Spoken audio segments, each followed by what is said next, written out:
Welcome to the series Bums on Seats, where top marketing professionals tell us how they see the world of marketing and advertising. So I'm Michael Miley. Previously, I was Managing Director of Joshua G2 and then Regional Director of G2 across EMEA.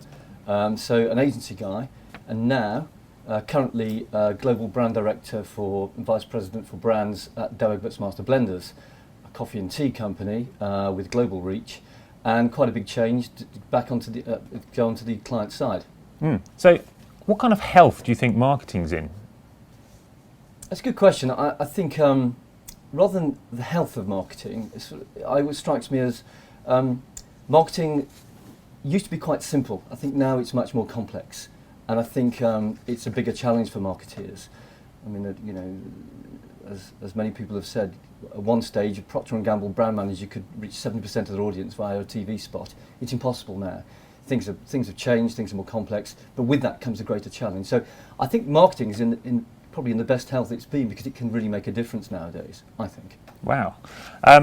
What do you think is driving the change in marketing and branding?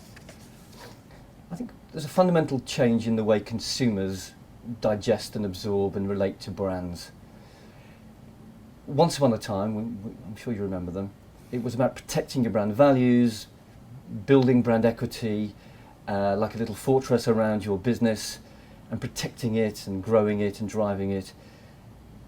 Nowadays, particularly with the rise of digital, which has changed everything, brands can come overnight, a new competitor can arrive overnight, and even have spent £10 million building a brand over 5 years. It's fundamentally different. So the challenge for marketeers is to be much more on their toes, and new brands need to be ever more relevant. Existing brands need to be ever more relevant, and new brands need to be very nimble. All of which means, as marketeers, you've got to be looking out for those challenges. And how's that changed your job then? What difference has it made? Well, it's interesting for me because going onto the client side, I've actually tried to get my colleagues to understand the need to share your brand with consumers rather than protect it. So it's a question of trying to re-educate and re-engineer the way we look at our brands and not be so obsessed with brand equities, but more obsessed with activating what we've got. So I think the big shift is from brand equity into brand activation and relevance. And that, of course, requires a whole new skill set, which, again, we need to catch up with very quickly. So do you think anything has become easier for marketers and marketing directors? No, I don't actually. I don't think it's become easier. One thing maybe, it's easier for senior marketers to get heard at boardroom level. Interesting. Why is that? Because I think as the marketing landscape has become more complex, people in business need to understand it, and marketers are uniquely placed to own that space. And businesses know that it can be a point of difference and a competitive advantage, true competitive advantage, to understand your marketplace extraordinarily well. And when it's increasingly complex, the marketer's role becomes much more vital to the health of the business. What extra demands does that place on you, do you think? As marketeers, again, need to be ever more commercially entrenched in the business, understand the drivers of the business from a commercial perspective, and build the marketing plans on those strong foundations. So marketing directors and senior marketeers have to be much more engaged in the overall game plan of the business and cannot afford to be divorced from that in any way. Similarly for agencies. Do you feel like you're having to be much more accountable then? You have to be on top of the numbers as well if you're fencing off opposite an FD or something like that, or is that? Absolutely. I mean, again, we didn't touch on that, but accountability is everything. You know, I mean, and recession has actually turbocharged that thought. Every element of expenditure is looked at and analysed very carefully. And yeah, you need to be on top of your numbers. That's a given. On top of your numbers all the time. Yeah, the recession has obviously been in the news, and as a planner, I've drawn one too many graphs going downwards. How's that affected the relationship you have at work and your role within it? I think the main impact that the recession has had, it's actually demanded of us much more rigour in our decision-making processes when we're going to spend money in a particular direction, and really analysing our business objectives and prioritising them very carefully. And Therefore, things take longer. Often the processes to get to market are slower, but they're ever more rigorous, and that's no bad thing. I think one should always be rigorous, but the recession has turbocharged that. Yeah. And for the better.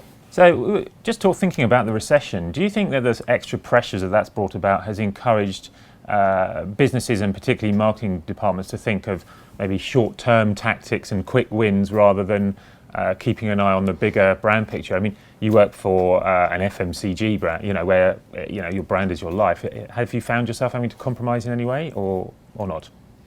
I think the balancing the short term and long term has always been one of the conundrums of marketing, and I think the issues remain fundamentally the same. You have to build for the long term and you have to seize the opportunities that are in front of you. In the FMCG world, I think it's still a good balance of short and long. There is more focus on activation and activating brands, particularly at store level. I think the big shift has come in the tactical opportunities are much more with your trading partners, with your retail partners, and the large multiple grocers. Their plans are often very tactical, and you need to be able to move very quickly to facilitate that. And that's got bigger and bigger and more important over the years. So I suppose in that sense, the trade tactics and shopper marketing has come to the fore, but still the long-term planning and business development and brand development is still important. So it's changed a bit, but not fundamentally. Just thinking about something you said earlier, I wanted to ask you. You mentioned the rise of digital and the proliferation of channels, and obviously shopper marketing just then. Has that changed how you go about brand strategy? Because in the past, maybe your TV ad was your hero brand strategy thing, and the pack to a degree, and then other stuff maybe got less attention, less glamorous, I suppose. But the fact that you have these direct, as you said, you now have to go out to consumers. And it's not a forest anymore. It's not a castle anymore. Yes. To defend. How has that changed thinking about brand strategy overall? Well, that's a big point. I think the way we try and look at it is to build brand activation platforms rather than focus on the set of brand values that we're looking to protect. Of course, they're important. So activation of brand is key. I think it puts pressure on agencies to be really good at activating brand in an integrated fashion and moving away from just focusing on the TVC execution and ensuring that you've got a creative business solution that will drive across all channels.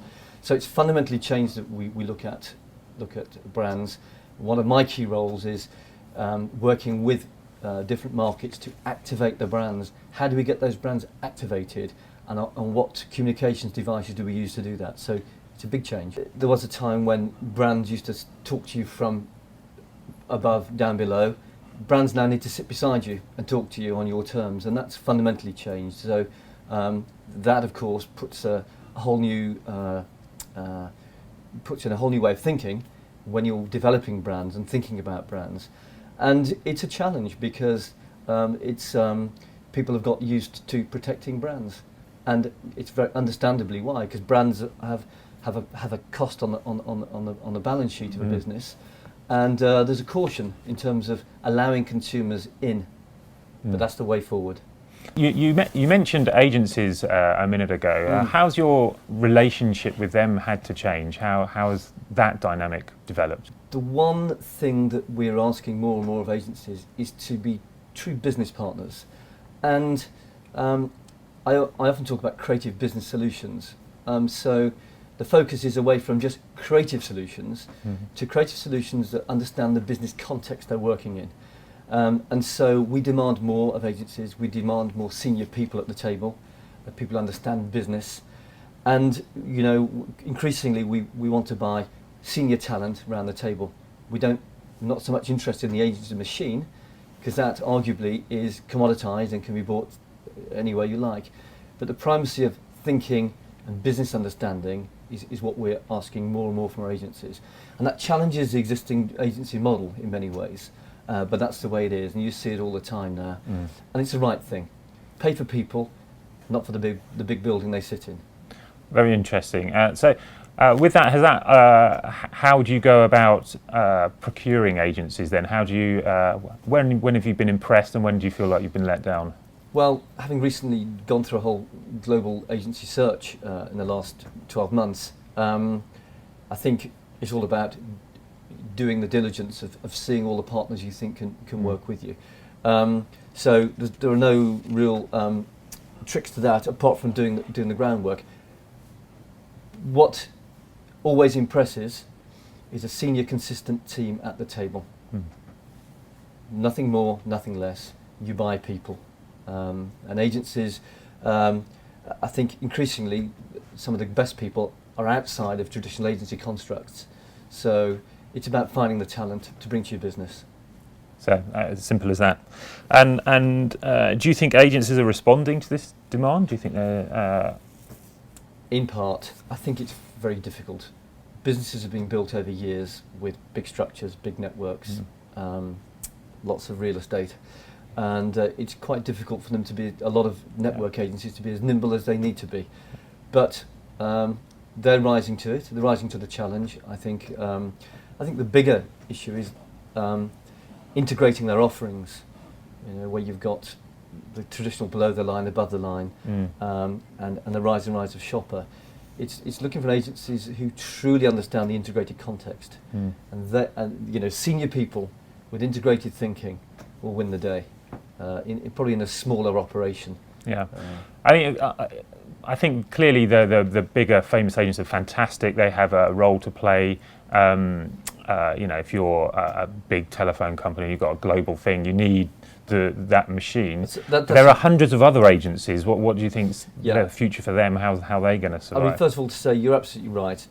The big network agencies do a fantastic job serving big global clients where machine needs to interact with machine to do great things. But I think what we will see, and we've seen the start of it, much more proliferation of smaller agencies, fragmentation of larger organisations to smaller organisations. And I think that that will be more and more prevalent moving forward. It's unstoppable, really. Does that make your life easier or harder if there's going to be lots of little agencies who specialise in certain areas rather than a few big ones? I think that making efficiencies in your day-to-day and dealing with fewer people is critical. I think there's a balance, so maybe it's a medium-sized hot shop that can fulfil all your needs. But again, it's all about the people. At the end of the day, you'll make lots of compromise on process if you've got the right people at the table and you'll work hard to achieve what you need to achieve. You mentioned agencies a minute ago, but what do you think the future holds for marketing departments? I think there'll certainly be still a huge role for marketing departments. I think the challenge for marketing departments is to actually bring into them more creative thinking. What struck me from having been on both sides is that in the same way that agencies often lack business understanding, marketing departments often lack creative understanding. And if we could successfully cross-fertilise the two, we'd be in a very good place. So I think that's the bigger challenge for marketing departments. I think we'll have to be business and creatively focused in equal measure. How are they going to do that? How is a marketing department going to become more creative? If they're very good at the business side of things, how are they going to do that? That's a question of recruitment. It's a question of understanding the need and then doing something about it. And I think we're seeing it in parts. You're seeing a lot of crossover. Lots of agency chiefs are ex-client side, and that's happening that way round. And as a recognition of the fact that business needs to be put back into advertising. I think we'll see that happen more and more. It has to happen. So it's back to where it all started, where everything was blended.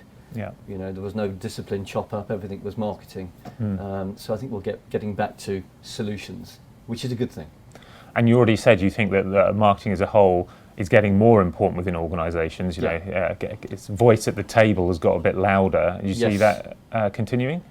Absolutely, really, and I think that I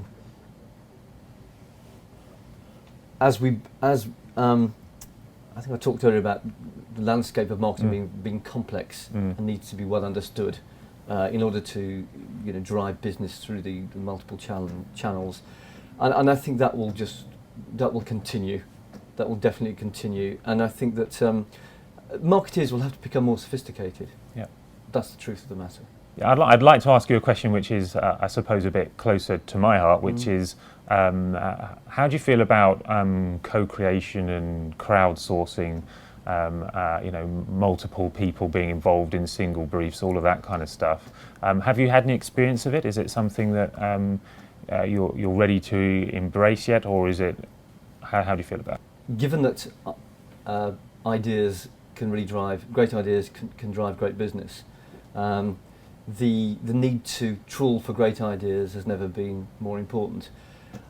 I think gone are the days where an agency can turn up with an idea as an answer to things. I think that creativity is out there.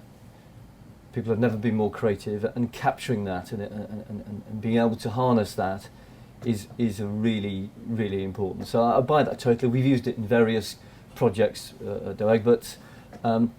But the issue is educating marketeers into understanding, grappling with multiple creative ideas. Because it's not often the forte of marketeers to grapple with a proliferation of ideas. They often want solutions. So if we can just find a way of presenting that in a way that doesn't complicate life, but enriches, then we're in a very good place. So the short answer is, yes, it's vital. The challenge is to land it within organisations effectively, in a way that's cost effective and time effective. So from us here at Team Darwin, thanks for watching. See you next time.